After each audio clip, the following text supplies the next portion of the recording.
There's a hard freeze coming. Let's talk about it.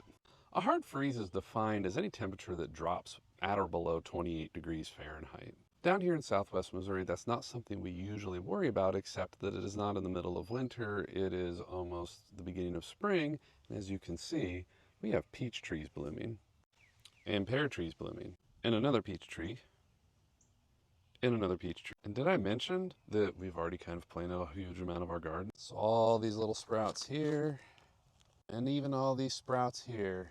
Everything I just showed you is in danger of getting damaged by this freeze. It's the 15th of March as I'm filming this, and ordinarily if it got down to maybe around freezing, so about 32 degrees Fahrenheit, we wouldn't worry too much because it probably wouldn't do anything.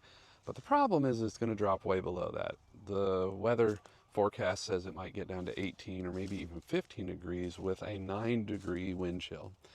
That could cause a lot of damage. So what are we going to do about it? Might be hard to see. We have a tiny little bed of kale here, and we've got this barrier that we're going to put over it. We're going to let it rain first because rain's coming, and then we're going to cover these up. Doing this all over the garden space to try and make sure that we salvage as much as we can. Now, as cold as it's getting, we don't know if this is even going to work. We've got plastic to put over things. We've got all these other coverings we're going to do. We've got it everywhere. But we don't know. It's awful cold. It's an awful big drop uh, for a hard freeze. But you got to do what you can.